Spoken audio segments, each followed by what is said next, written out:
Shalom, Shabbat Shalom, Assalamu Alaikum, Islam,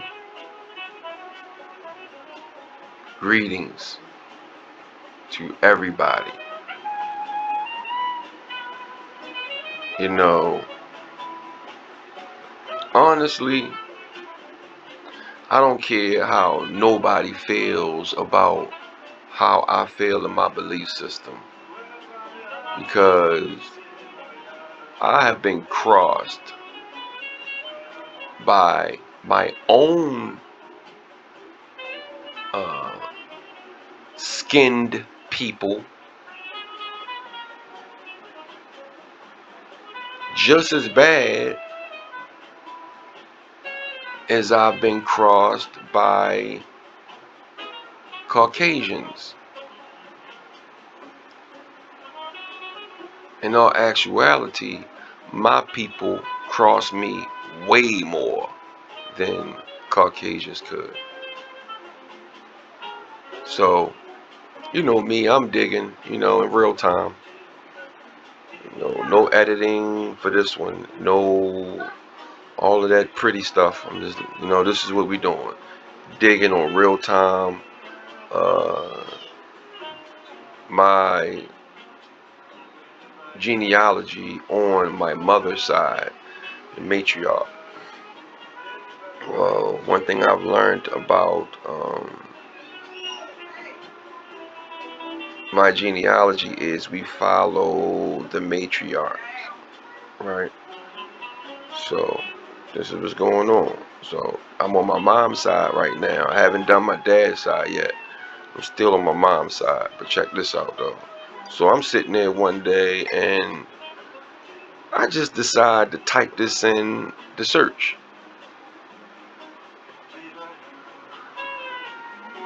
And this is what I got out of nowhere. It ain't nothing but the ancestors, man. No matter how much these deceptive forces try to work, something keeps pulling me towards the positive, because I am a positive person. So as a result of me practicing the laws of attraction, I understand this is who I am. Positivity. This is who I am. So because I share positivity, this is what I get. So there's always negative forces working, man. Always negative forces working. Especially when you're trying your best. You ain't even trying. You're being who you are. When you're being who you are as a positive person, 9 times out of 10, positive things will come out of it. You always got that one time or that 1% where you'll get negative, and then when you get negative, you have to stand back and look at it like, what's all the negative for when I'm approaching with positivity? So when that negative comes out and starts to aim at you for no reason at all, then you have to sit back and go, I wonder why. So I'll let you figure that out. So, but let's read a little bit. So we digging in real time.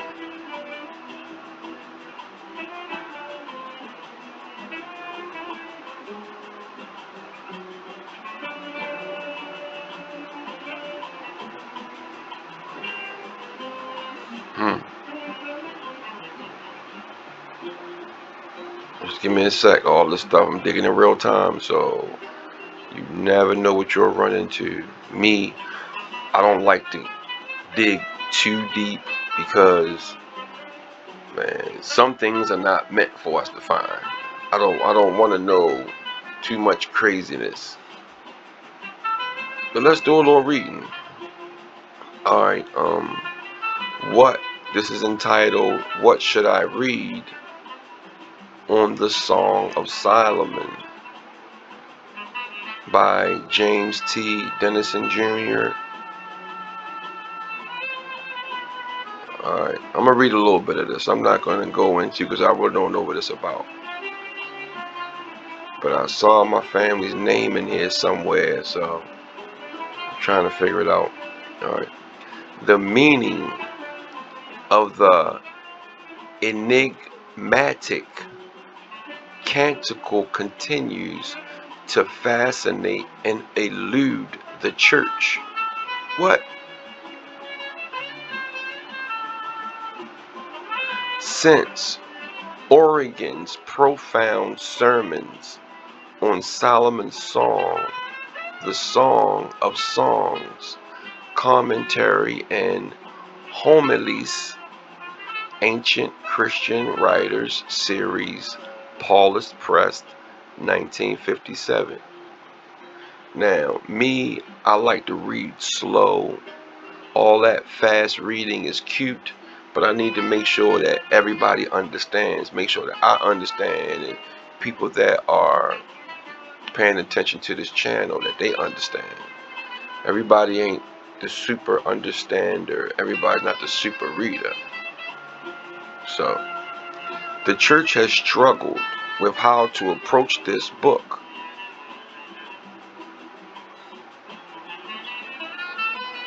So is the Canticles? Or is it? Okay. Let's see if we can. Let's see if we can get a quick overview of what this is. Plus, I gotta look at the Canticles too.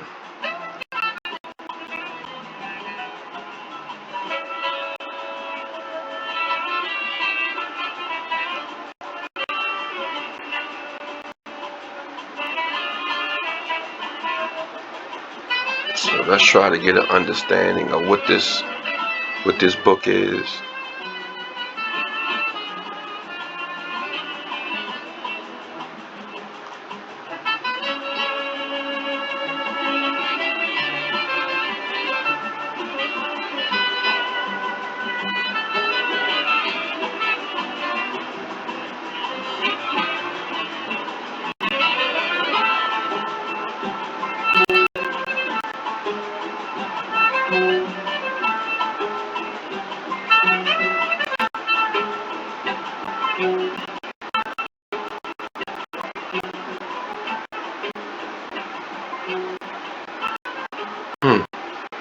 Alright, let's read this overview. Ancient Christian Writers Bundles, 66 volumes. During its first 4 centuries, Christianity produced some of the world's most profound historical, theoretical, and philosophical literature. This collection comprises an enormous selection of their work, including heart-wrenching martyrdom, narratives, intimate letters, remarkable biblical commentaries, and profound philosophical and theological treatises.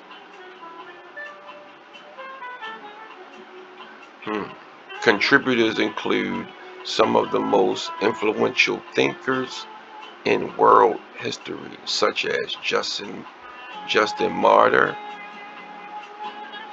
Athanasius, Augustine, and Jerome.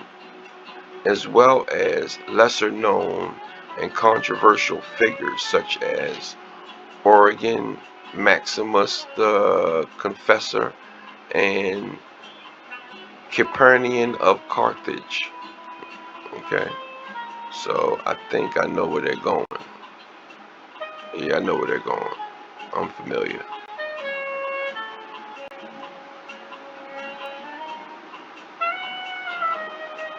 Alright, I'm familiar. I see what's going on. Alright, so let's see. I don't know much about the Canticle. Man, it's so much stuff out here, man. As soon as you think that you have a sufficient amount of knowledge about something, boom, you find out that there's a whole nother situation. It could possibly be a whole nother situation. Or it could be, uh, now what I've learned is, I started doing some research on Ireland, right? Kind of find out in Ireland, they got a whole different historical paradigm that they live under. Like, their books and their writings are totally different from what we learn in mainstream America. So that's another situation. But let's read what the Canticle is. A hymn or chant, typically with a biblical text forming a regular part of a church service. Another name for Song of Songs, especially in the Vulgate Bible.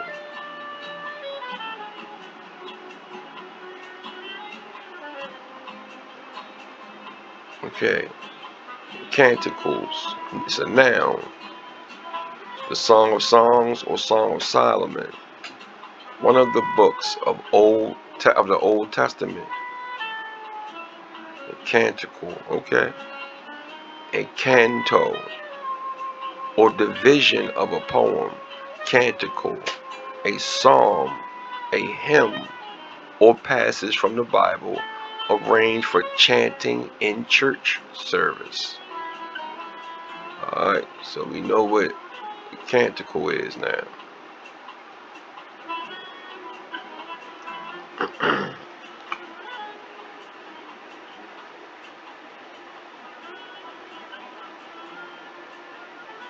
And we digging in real time, man, so might as well fall back.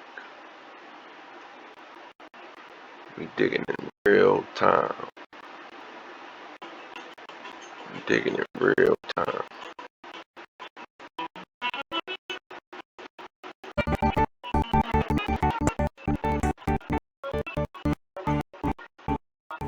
The Canticle of the Creatures.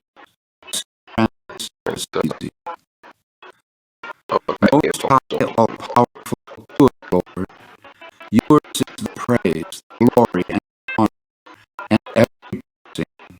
To you alone, most high, do they belong, and no one is worthy to speak your name.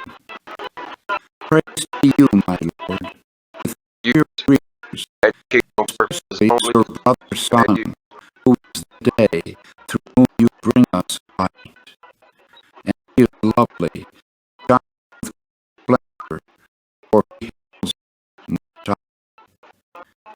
Praise to you, my Lord, sit on the stars. In heaven you have formed, lightsome and precious and fair.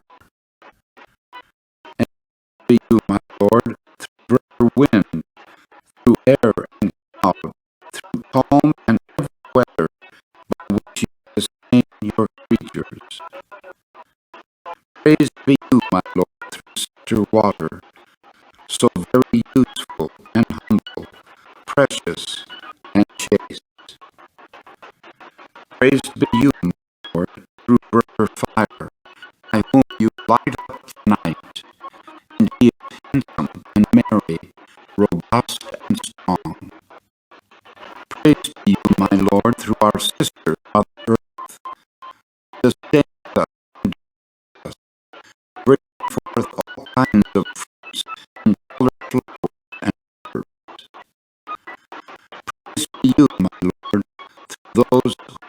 live for your love, and who bear sickness and trial. Blessed are those who endure in peace, for by you, Most High, they will be crowned. Praise be you, my Lord, through our sister bodily death, whom no living thing can escape. How dreadful for those who die in mortal sin! How blessed are those she finds in your most holy will, for the second death can do them no harm. O praise and bless my Lord, thank him and serve him, humbly but grandly.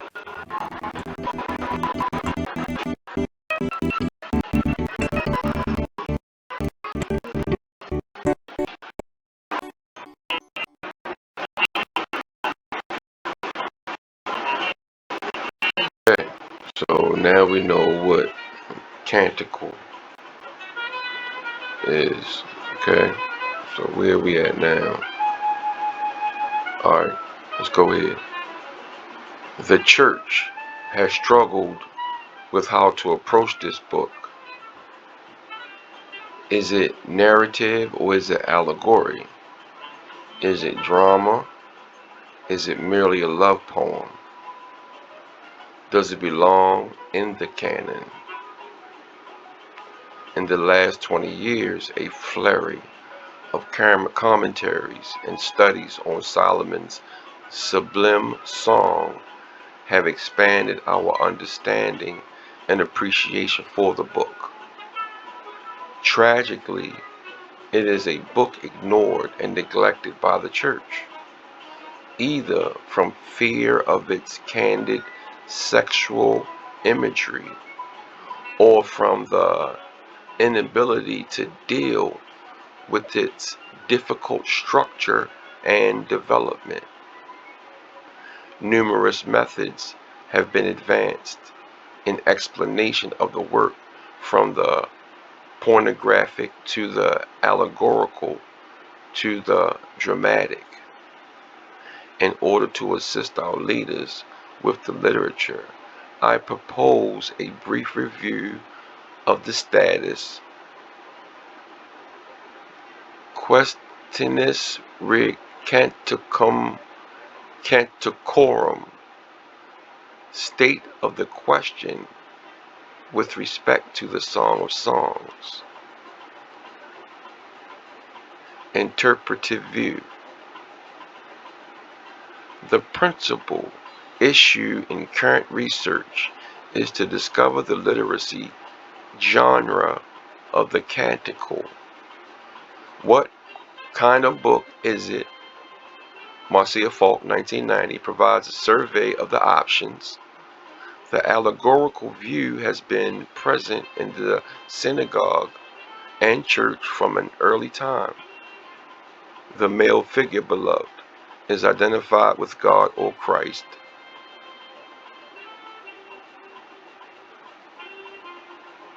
Well, we know that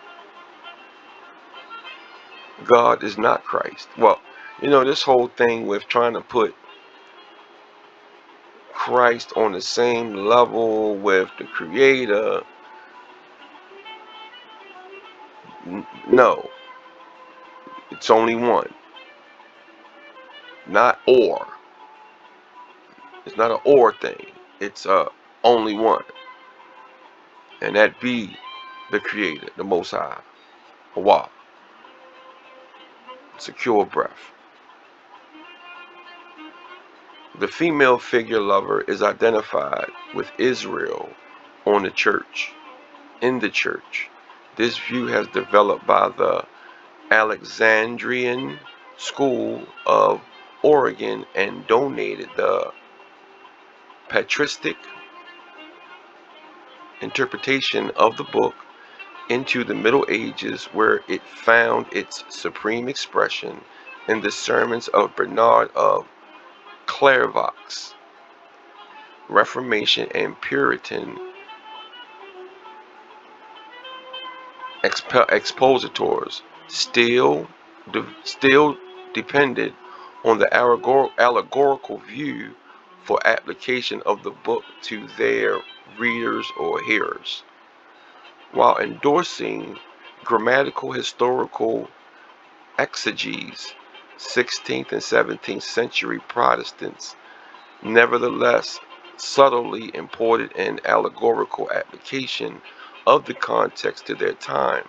Luther regarded the book as a poem of praise for a monarchy in the state of shalom, peace. Theodore Beza explains the work as a prophetic allegory of the history of the church from the early church fathers to the Reformation. Note, the history of interpretation of the Song of Solomon is usually surveyed in every commentary. Understanding treatments are found in Christian D. Ginsburg, The Song of Songs, and Coeleth, New York, KTAV 1970, reprint 20-126, H. Raleigh, The Interpretation of the Song of Songs, The Servant of the Lord and Other Essays, Oxford, Blackwell, 1965, 195, pages 195 through 245. Marvin H. Pope, Song of Songs, New York, Doubleday, 1977, pages 89 through 229. Rollin E. Murphy, The Song of Songs, Minneapolis, Fortress, 1990, pages 11 through 1141. The reader may also consult the standard Old Testament introductions as well as the Bible, dictionaries, and encyclopedias. Now, like I said, I'm not trying to hurt nobody's feelings. I'm not trying to be disrespectful.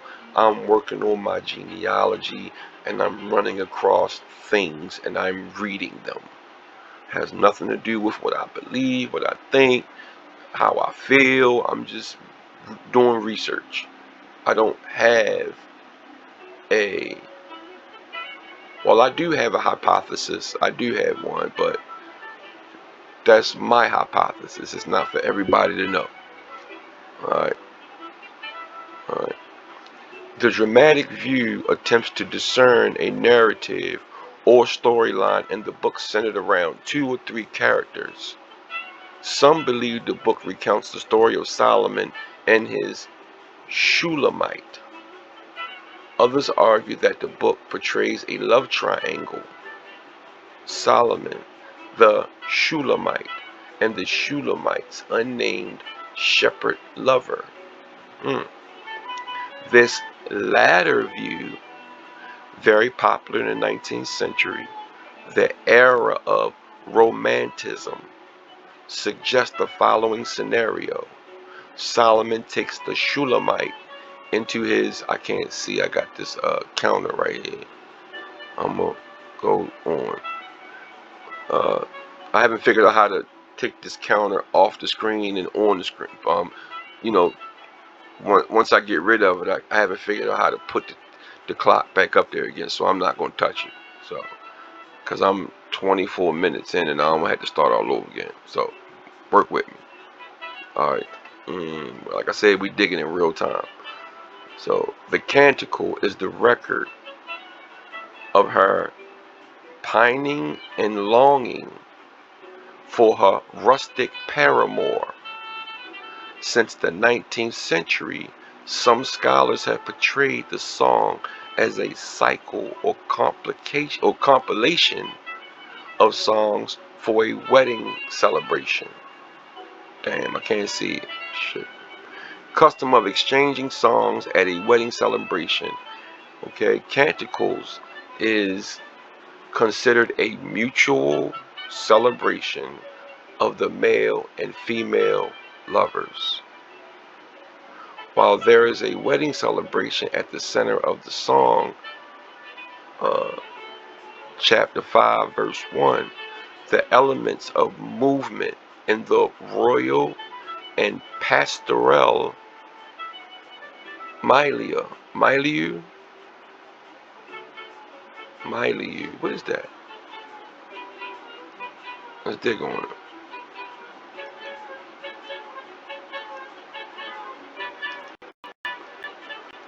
I gotta know what these words mean. I don't like these. If it's a word that I don't just go past it. I need to know what it means. A person's social environment. Oh, okay. He grew up in the military. Okay, I got it. I got it. I got it. I got it. I got it. Hold on. All right. Suggest a narrative more complex and developed than a mere wedding song cycle. With the release of Marvin Pope's massive Anchor Bible commentary on the Song of Songs, Doubleday 1977, a rather perverse view of the book has been advanced. Pope regards the book as a liturgy from a fertility cult, ritual, or funeral feast. The sacred marriage is the gods reenacted cultically. He provides a plethora of obscene poems and pornographic graffiti from the ancient Near East in support of the dubious thesis. In truth, one learns more about Professor Pope's fantasies than about the content of Solomon's inspired song. Let me see, I saw this word that kind of threw me off, because I've seen this word somewhere before.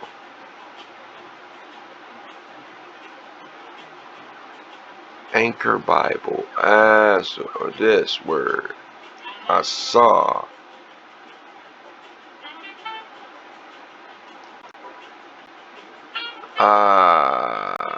It is.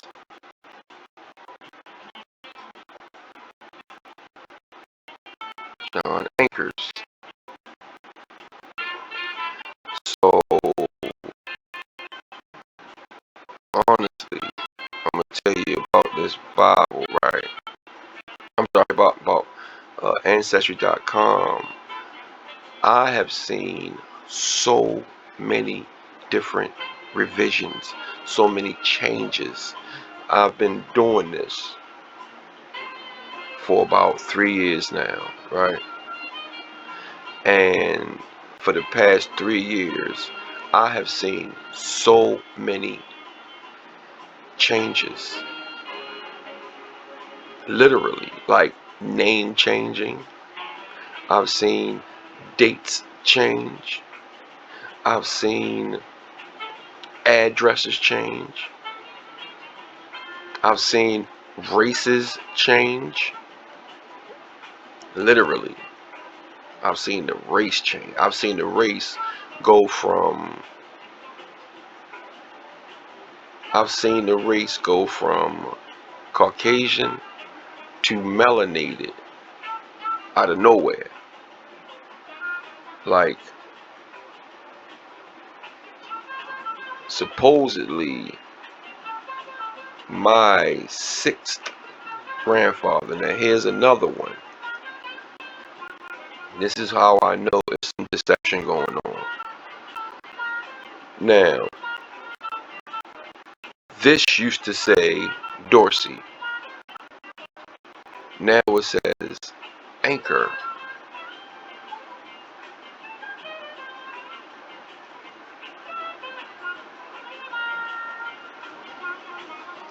Man, I don't know what's going on, man.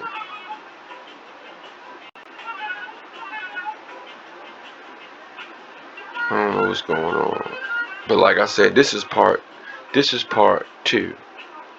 I did part one a couple days ago, and I've been noticed this, right? But let's do it in real time again. All right, this is me. My dad This is not my name, like I said. This is my stepdad's name. This is my stepdad's name. It came from my dad's stepdad. Alright? This is my dad. This is my dad. Alright? This is my dad. Alright? I ain't going into that. My dad, special guy. Shouts to my dad, Paris McGee Bay Senior. I love you, Pop. I love you. So this is my mom, right? And we're gonna go to her mom, because assuming we follow the matriarch side. So let's go to my great grandmother Zelda, right? She was married to my grandfather Nicholas James Gardner, right? We can go Thomas J. Dorsey, which was her dad. Now, in the census records, all of these people, from me all the way up to Henson Dorsey, right? I wish I could show you guys, but like I said, I gotta pay my subscription. Money a little tight right now. When this pandemic kicked off, all hell broke loose. So I'm just I started 2 businesses, and I'm working on them at the same time, trying to create, business. So money's a little tight right now. So, but maybe it'll be on part 4, I guess. I'm waiting for a little couple ducats, little young unemployment check. I'm waiting for that to come in the mail. When that come, then I could take care of the subscription and get back on my mission. But I'll just tell you verbally. I'll show it to you guys in another video. But if they correct it, I don't know, because it's so much deception. I can't, I don't even know how I'm gonna prove half this shit. So, because they real slick. They definitely slick. Whatever's going on, they stand on top of this shit. So, from Henson and Harriet to my brother and I, everybody in the race bracket is labeled B for black. Everybody labeled black. A couple mulattoes in there, but most of the time it's all black. Right? Alright. This is my 3rd great grandfather, Henson Dorsey. Rest in peace, Pop. Rest in peace. I know y'all talking to me. I know y'all communicating with me. I know you guys are sending your vibration through the spiritual world to give me the strength to figure this out and to rebuke all demons away from me. So let's read this little on my 3rd great grandfather, Henson Dorsey. When Henson Dorsey was born in 1843 in Maryland, his father Charles was 38 and his mother Hannah was 33.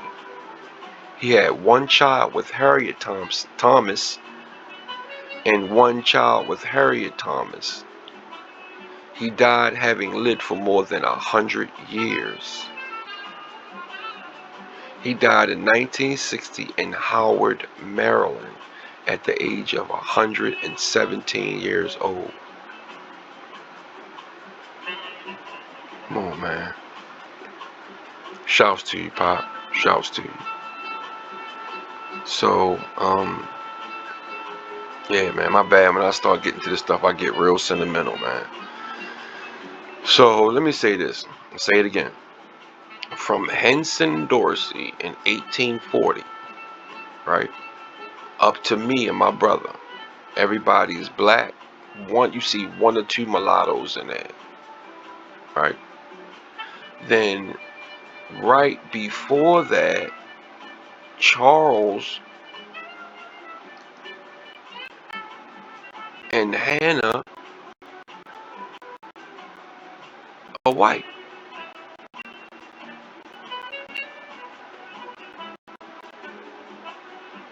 Yeah, Charles and Hannah was Caucasian. Well, they're labeled as Caucasian. How? Why? I think deception. Why? Hmm. I can't tell you why now because I can't. I don't. I'd rather be able to show you guys instead of telling you. So, um, but then you go Charles Dorsey, Big Charles, my fifth great grandfather. Now, let's do this. Okay, let's talk about Charles real quick. Big Charles.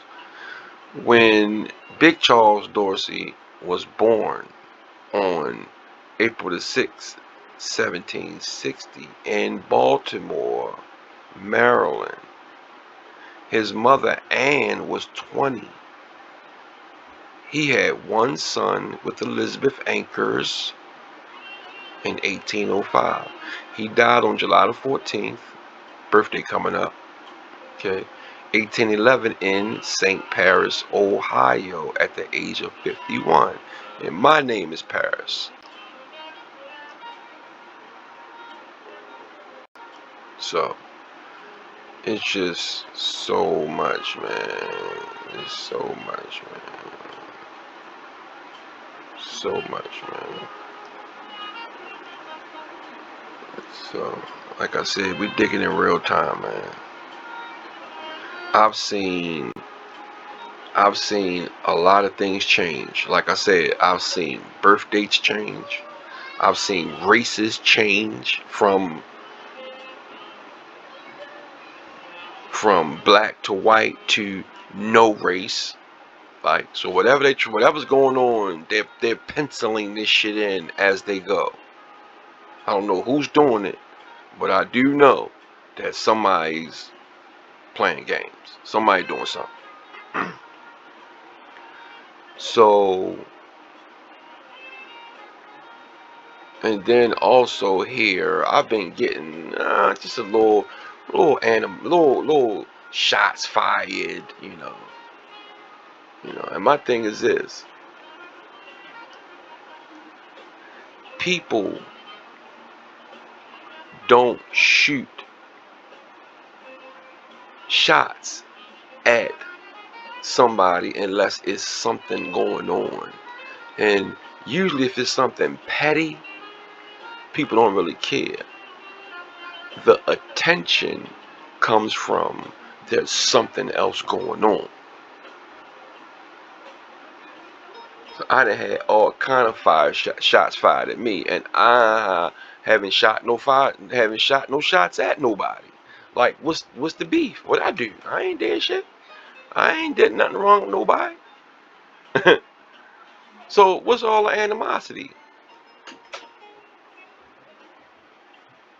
So I don't know, man.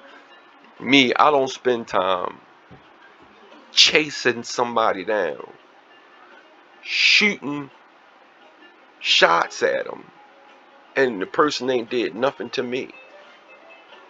I don't do that shit. Where I'm from, we don't do that. That's clown shit. That's sucker shit for real.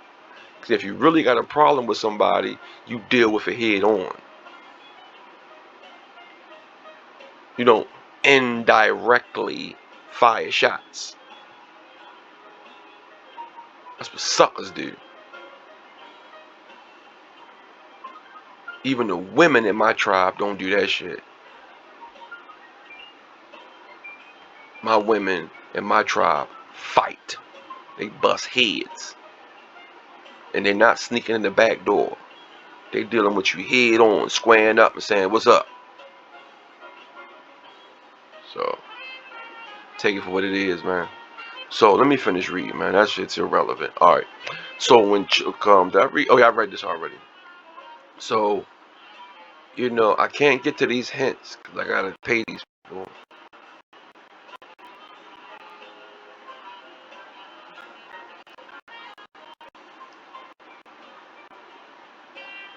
But it's definitely something going on.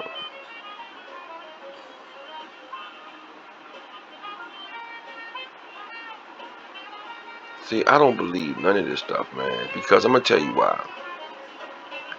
First of all, in the 1760s,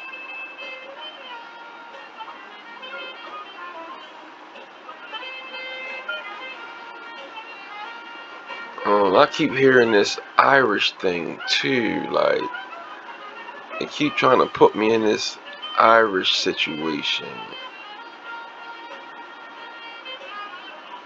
But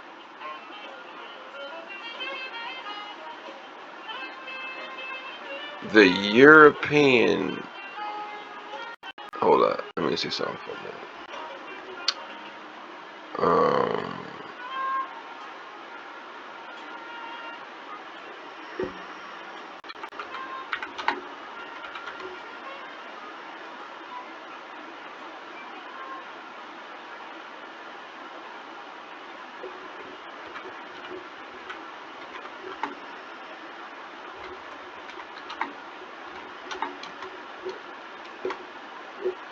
when did the Irish come to America? I already know the answer. I just want y'all to know. Alright, so in the 1840s.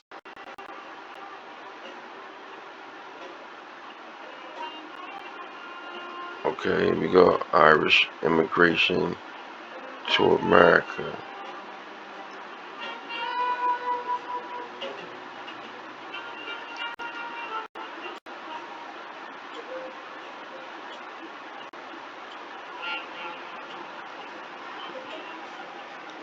Alright, this is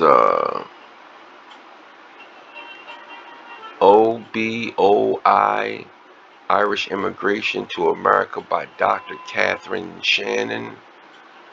I'm going to get a little bit of this real quick. The Irish Immigration to America, 1630 to 1921, by Dr. Catherine B. Shannon, reprinted courtesy of the New Bedford Whaling Museum. Instruction: the OFT quoted aphorism that Boston is the next parish to Galway highlights the long and close connection between Ireland and New England that extend as far back as the 1600s. Colonial birth, death, marriage, and some shipping records cite the presence of Irish-born people as early as the 1630s. For instance, in 1655, the ship Goodfellow arrived in Boston carrying a group of indentured servants and John Hancock's ancestor, Anthony Hancock, and arrived from County Down in 1681. According to the story of the Irish gift in 1676, which provided aid after King Philip's War, Reverend Cotton Mather and the Governor Winthrop corresponded with their Irish friends and relatives, with as many as 105 soldiers of Irish origin serving in various militias during the war. However, up until 1715, the numbers of Irish in New England are less than 1%, a small percentage of population.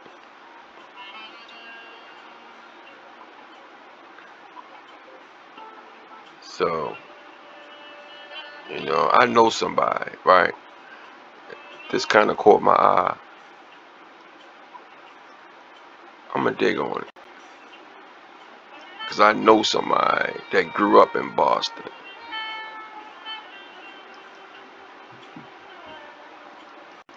So, no comment. I'll keep that to myself. They know who he is.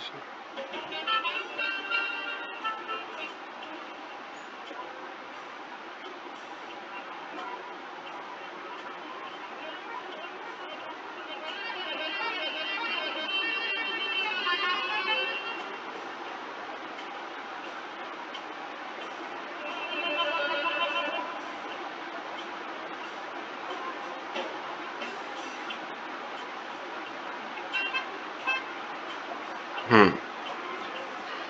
Okay. So they said they got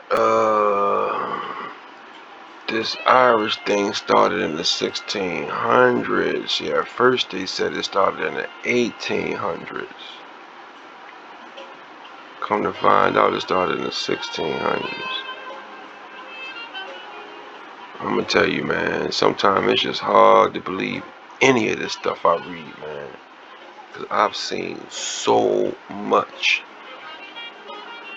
alterations and changes, and it's hard to believe any of this stuff you read, man. It's hard.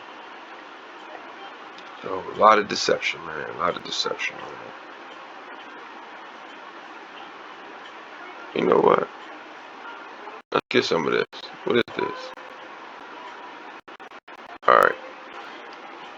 Just digging in real time. Fall back. Doing a little reading. The Irish Rover. Dylan's Days by Galway Bay. The Next Parish. Boston. One of the most remote parts of Ireland is a set of large islands to the west of Galway Bay called the Aran Islands. Because they are so far west compared to the rest of Ireland, a common phrase heard is next parish, Boston, as there is nearly nothing between the two except the North Atlantic.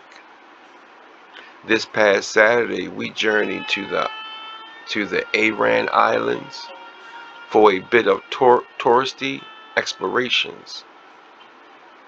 We started off on a double-decker bus from Galway to a port called Rosaville, where we then took a ferry over the largest of the islands called Inishmore.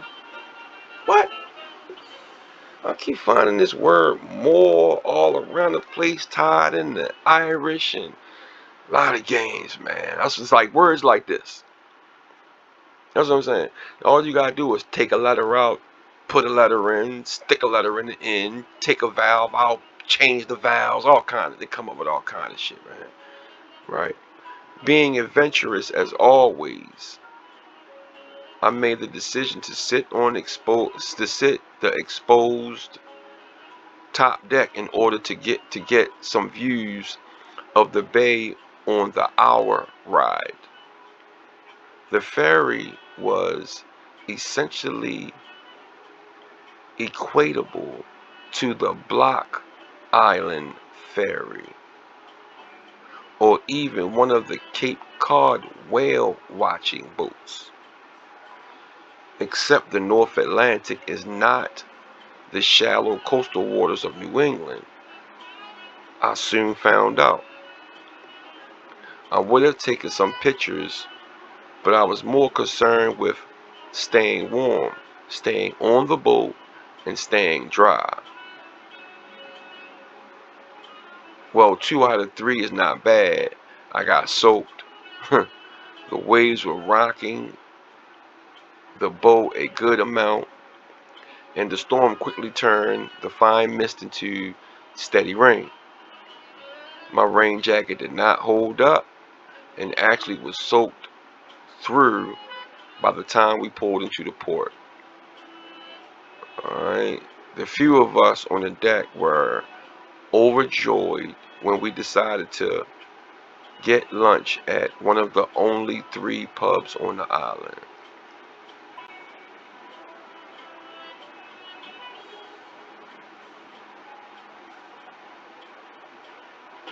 All right. So just one little door, little. I'm digging, man. It's real time. So some things may seem irrelevant. Some things might seem relevant. So just give me a minute. Give me a minute. Here we go. It's my peoples. All right, so it say the first wave of Irish immigration, 1715 to 1845.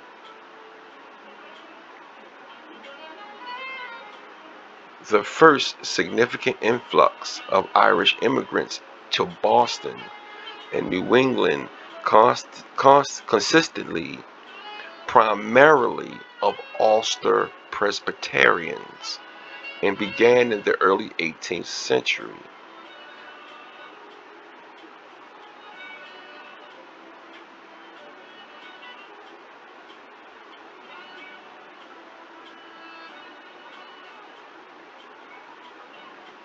Wait a minute. What? Wait a minute. Hold on.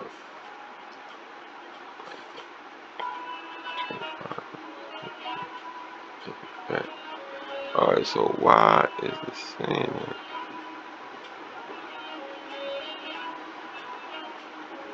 Less than 1%. Okay, yeah, so it was only 1% that came. But after that, everybody didn't really start jamming through until like the 18th century. Okay, till 1715. Alright, they comprised about 10% or 20,000 of larger migration of over 200,000 Ulster Presbyterians who fled the north of Ireland to America between the 1700s and 1775. You know what? I mean, I don't believe it. I just don't believe it. I don't believe it. I don't believe it. I don't believe it. I don't believe it.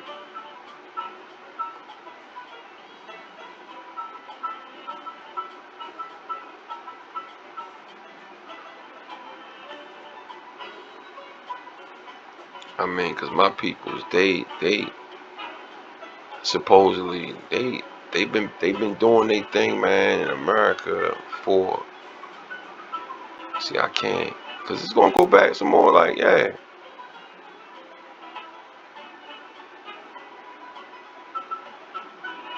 So this is Charles Dorsey, right, in Baltimore. So he was born in Baltimore. But the people from Ireland, in England, they didn't get here till the 18th century. Well, it's close, but it's too damn close. Shit. And then you got anchors here. Elizabeth and Edward Anchors. Same thing I'm finding in.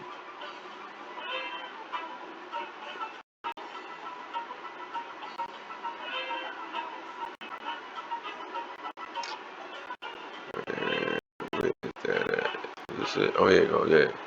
Finding anchors here.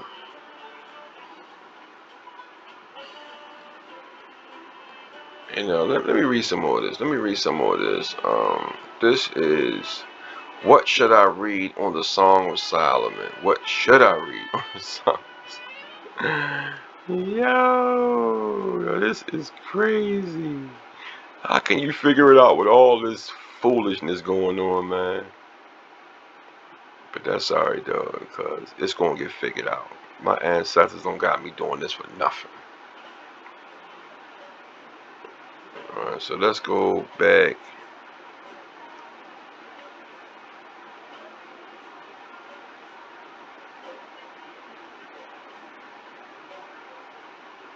Where did I see anchors at? Where's anchors at?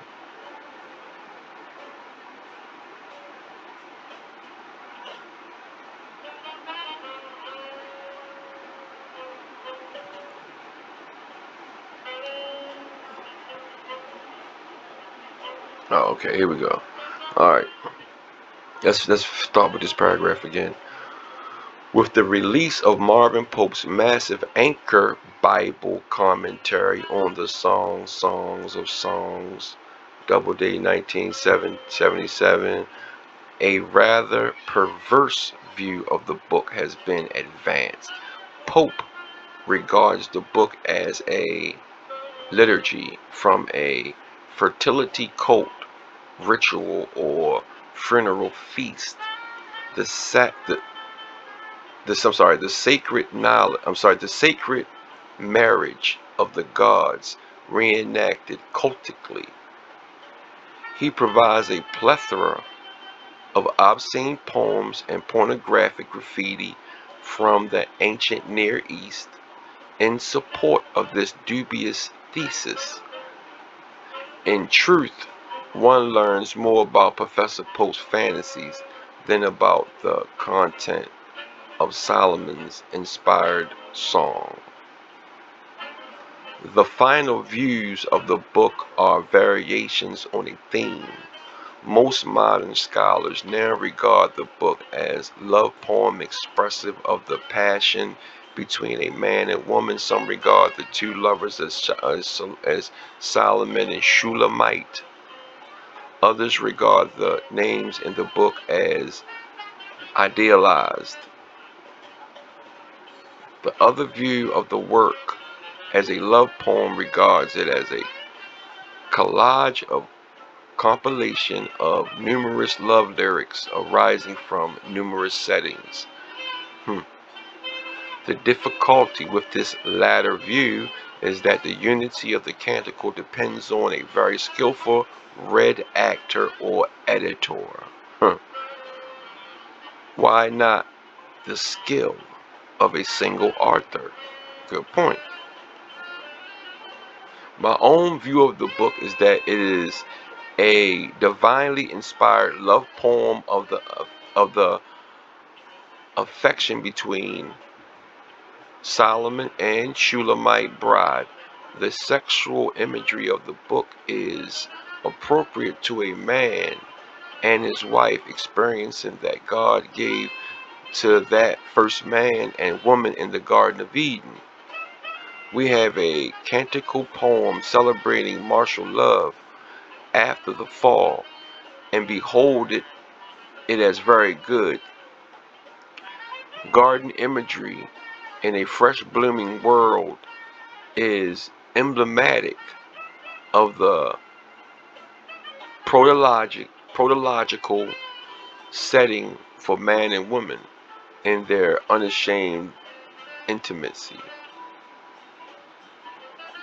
Every chapter of the song is fraught with images that strike our senses: sight, flowers, sounds, animals and birds, smells, perfumes, taste, fruits, and touch, physical attractiveness, love, marital, sexual love is the exploitation and intoxication of all senses, of all the senses. Our lovers are delighting in one another as God intended from the beginning. They possess one another, longing and yearning for that union which fittingly consummates their love. They taste something of the mystery which exists at the heart of intimate union, a mystery expressed by Paul as reflecting in the union of Christ and his bride, the church.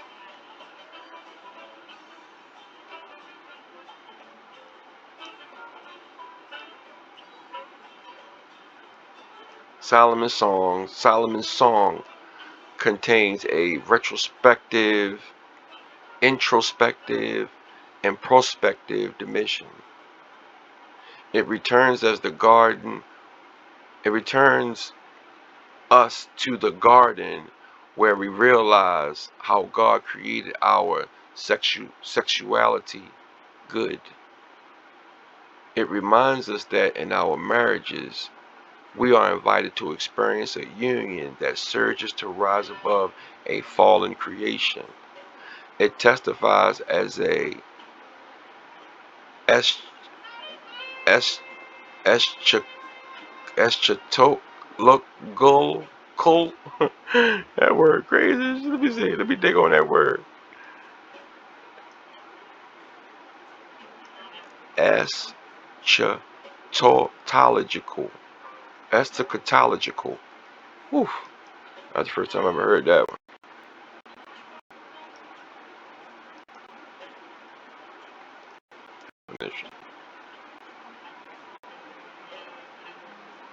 Alright. Relating to death, judgment, and the final destiny of the soul and of humankind. Okay. Got you. I got you, dummy. Alright. It testifies of the eschatological arena where love is perfected in blessed mystical union with our Heavenly Father. And with our Heavenly Lover, my bad, with our Heavenly Lover. Oh yeah.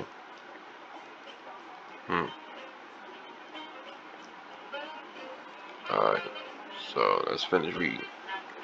Structure. Recently, there have been 4 significant attempts to explore the structure of Solomon's Song. The seminal study of Cheryl Exhumed first appeared in 1973, a literary and structural analysis of Song of Songs. Zegeif Ferdi Altertestament like Weisenkopf,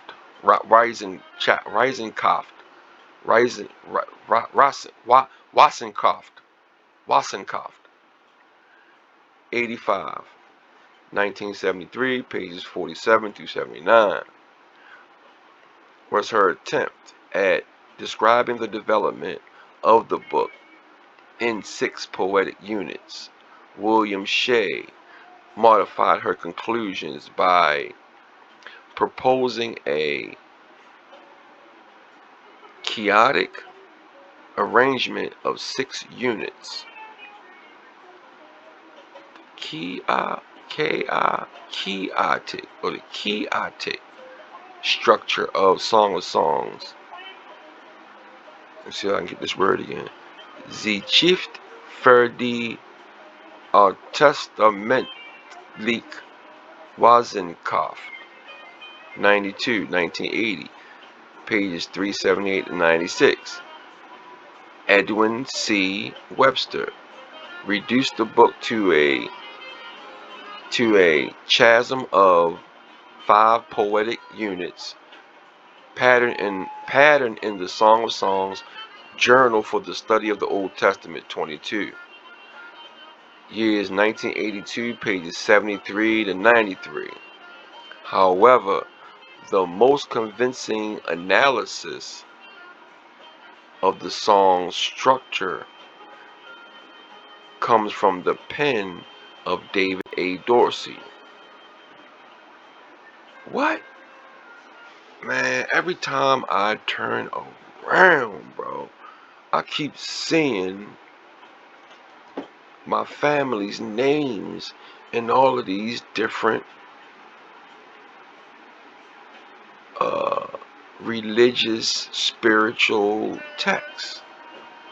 Here we go again. David A. Dorsey. Literally, structuring in the Song of Songs, Journal for the Study of the Old Testament, 46, 1990, pages 81 to 96. Dorsey focuses on the dramatic elements of scene shift and the consistent pattern of the lovers apart from one another, yearning for one another, uniting with one another. The threefold pattern is a motif found in each of the 7 chiastic units of the book.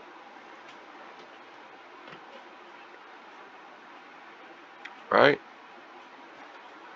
Alright, you got, what's this? A, chapter 1, verse 2. Chapter 2, verse 7. B, chapter 2, verse 8 through 17. C, chapter 3, verses 1 through 5. D, chapter 3, 6 through 5. 1. C, chapter 5, 2 through 7, verse 10. Dang. B, what is this? Chapter 7, verse 11. 11 through 13, right? In my opinion, future work on the structure of the Canticle must begin with Dorsey's article. What?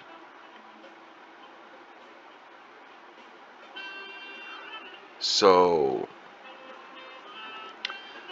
man,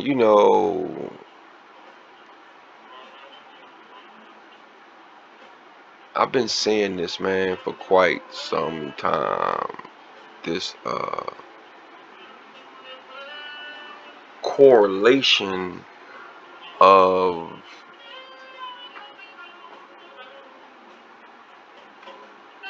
I keep finding my family's names in all of these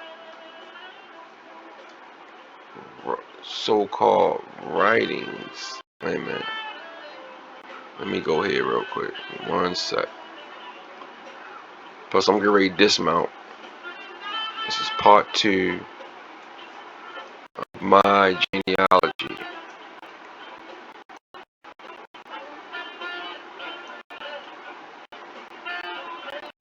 Alright.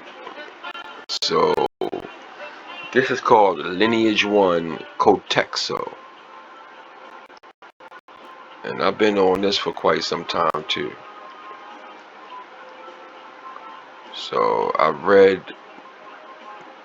most of this on part 1.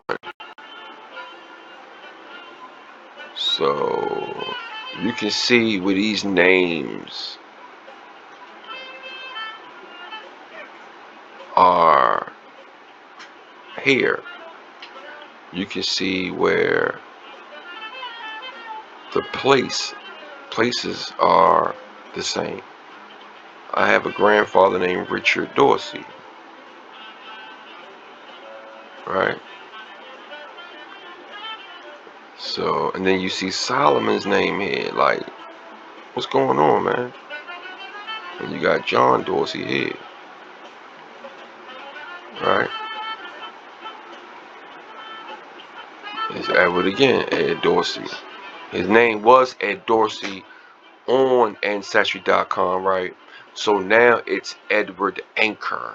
Because I keep telling you, they keep changing stuff. Every time I turn around, every time I go into Ancestry.com, they make changes.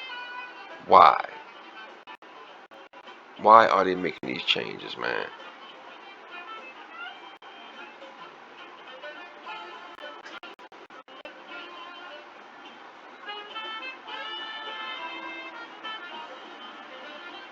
Then at the same time, I keep getting all this crazy backlash from these nuts, from these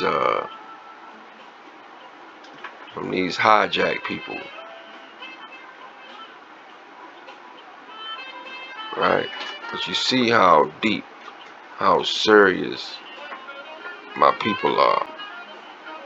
Only thing is, I don't really trust nobody to, help me with this stuff. Not unless somebody gonna help me. Hopefully if somebody sees this video and they can give me some insight, please send me an email to INDIGINEOUS50@gmail.com. And let's sit down, let's talk about it, let's figure it out. So this is all on my family's stuff. Look at this. I've been combing through this stuff. Look, Fred, look, United States Census. This is my family. This is my family. I mean, it's just some of it is so like you don't know what to trust and what not to trust.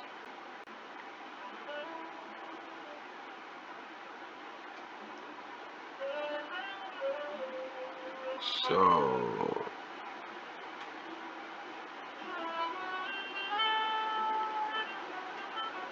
Charles Dorsey's tombstone.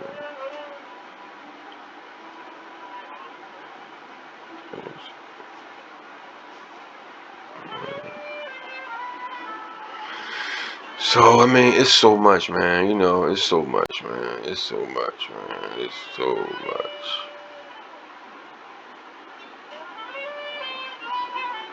You know, then you got all these different lineages, man. I know they had two, and they got two too. Let me see. I'm looking at it. Let me see. Oh no, my bad. It's broken down. See what they did. It's broken down. All right.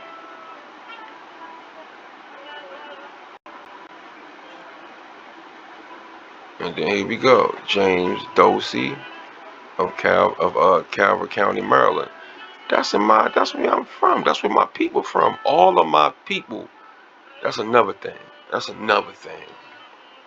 Honestly, if you want my take on it, honestly, all right, I believe that all this land that belonged to my people, right? Because I'm 50 years old, so I've been in landing sites in Howard County that my great uncles used to own.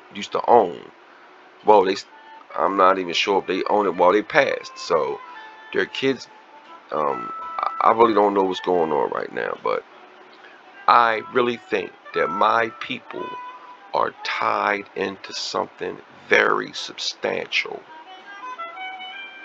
But because I don't have the money, I don't have the substantial support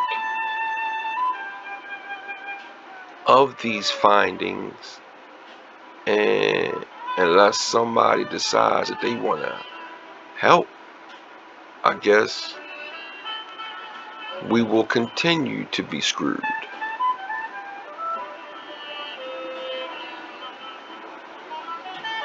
Rest in peace, Uncle Mars. My uncle passed away. He's of that generation. He's my grandmother's youngest brother. He passed yesterday morning.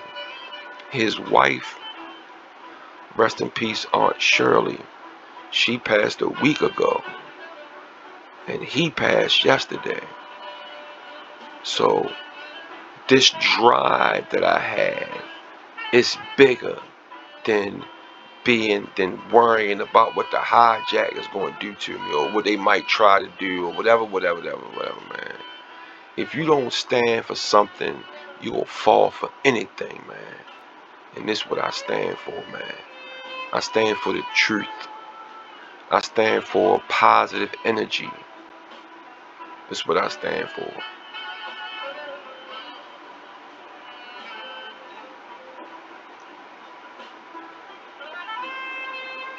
So look at this.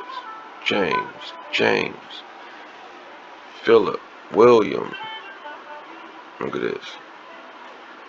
Philip, James, Philip, Elias, Solomon, Jeremy, Joseph, Walter P., Matthews, Daniel, Hilliard, Arthur P., A.K., Philip H. Look at this, man. Look at this, man. So this is the Elias line, private. Why is it private? They're trying to hide, man. They're trying to hide. I'm gonna tell you, man. Something's going on. Something's going on, and they're trying to keep certain people out of it. Something's going on. I don't know what it is. It's some forces working. It's some people working. to make sure that I never figure this shit out. Look at this. This is all my people shit, man. And I'm gonna tell you, you can think what you want. You can feel how you want. I don't give a fuck what you think or how you feel, none of that shit. What I'm saying is this. My whole entire life has been a whipping from the powers to be. Yeah. I've been poor my whole life. I've struggled my whole life. I've been whipped by oppression. White, black, I don't give it. I've been dogged and whipped by my own, and I've been dogged and whipped by the op. So, what? You know what I'm saying? I can't take no side. I don't know whose side to take. I don't trust nobody. I don't trust nothing. Until somebody come to me straight upness, and say, bro, this was going on. Then, but I don't know right now, man. There's too much going on. I don't know. But I pray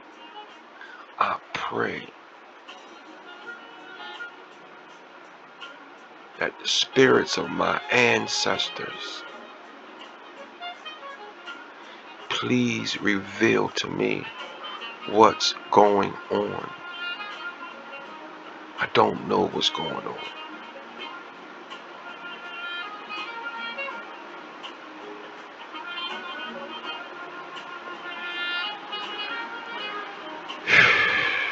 Crazy, man.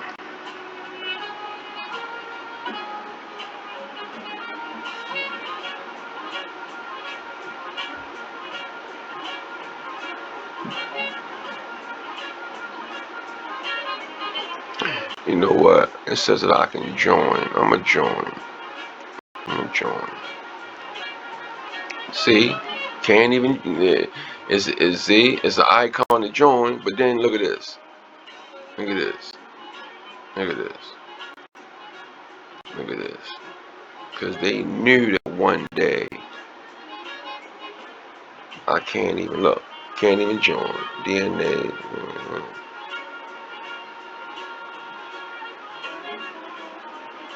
Can't even join. That's crazy. It's type what I'm talking about, man. It's always some type of block. It's always something where I can't get in.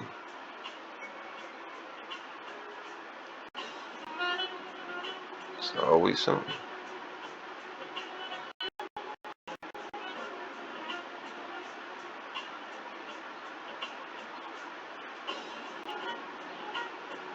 It was the earliest known patriarch of lineage 3. Oh, I know who Andrew. I read about Andrew already. Shit tied in, man. This shit tied in. You know, it's crazy because I see the tie-in. I feel the vibration of the tie-in. But every time I go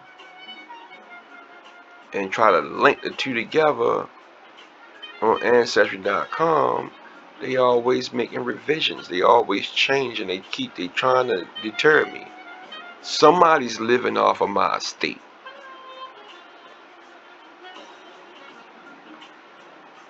I don't know if the state is in Maryland. I don't know if the state is in Ireland. All I know is somebody's living off of my estate, and they're doing everything they possibly can do to keep me away from it.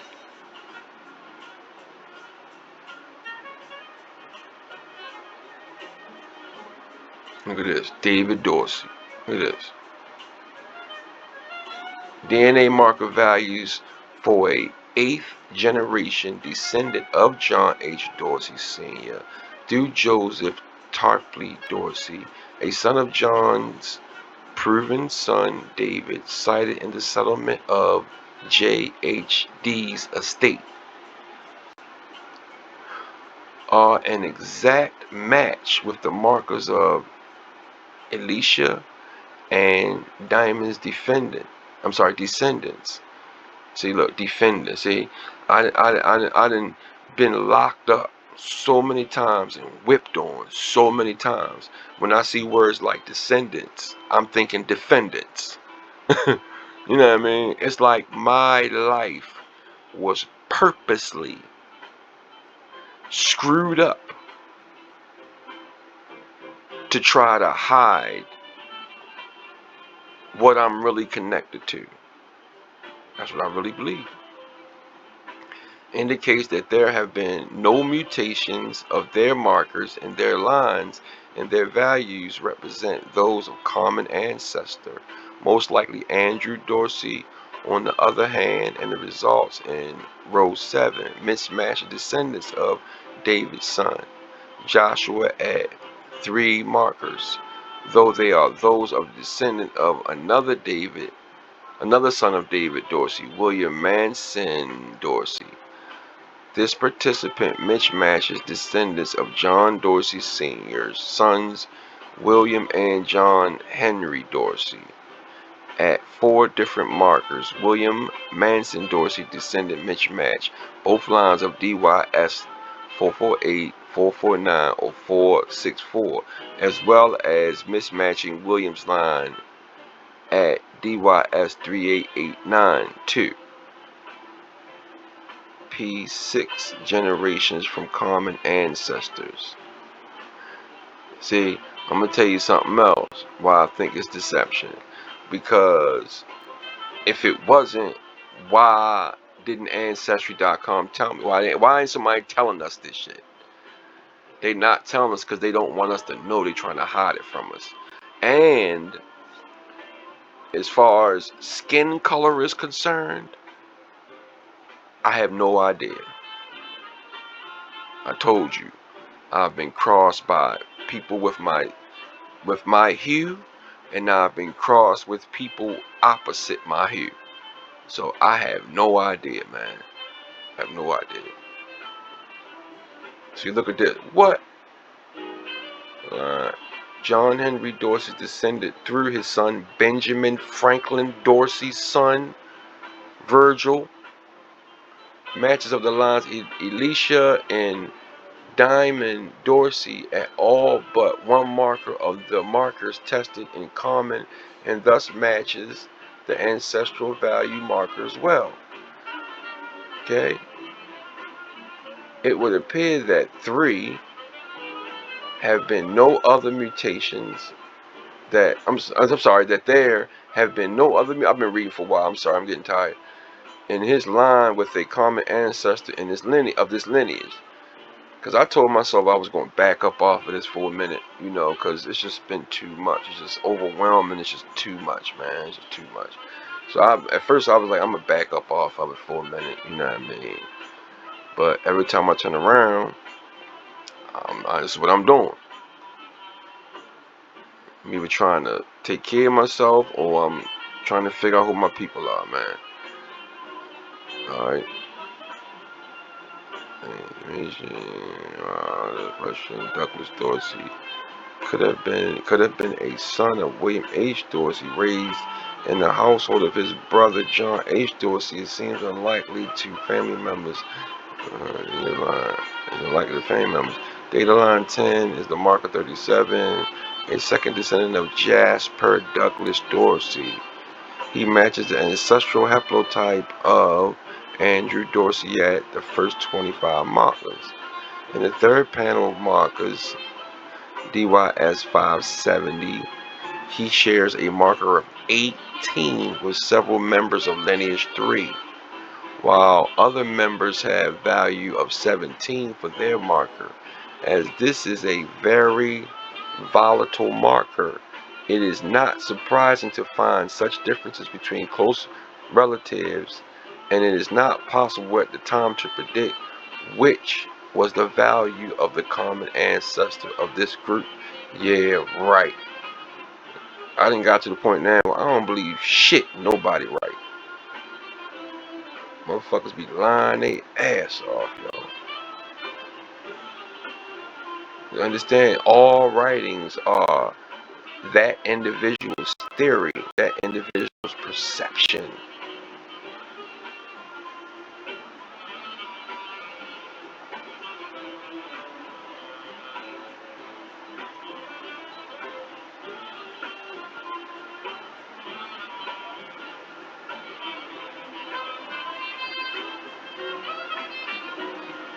See, I have an aunt named Kathleen. She's a Dorsey too.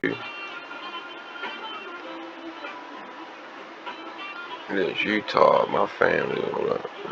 My historical Basil Dorsey married Raquel Odell, December the 7th, 1784 in Baltimore County, Maryland.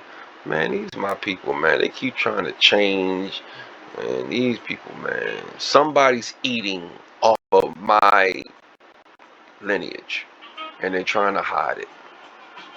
Period. So I'm a dismount, man. I'm a dismount, man. I'm a dismount. All right, so I'm digging. I'm uncovering my lineage, my ancestral lineage on my mom's side, and I will be doing this in real time. Like I said, if anybody feels as though they want to help or shed some light to this, help me out. Uh, you can email me at INDIGINEOUS.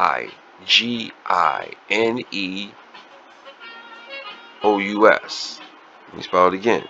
INDIGINEOUS 50 at gmail.com. Peace, man. Y'all have a peaceful day. And fathers, take care of your children. And also, fathers, take care of your sister's children if you can. Red Eagle, signing out.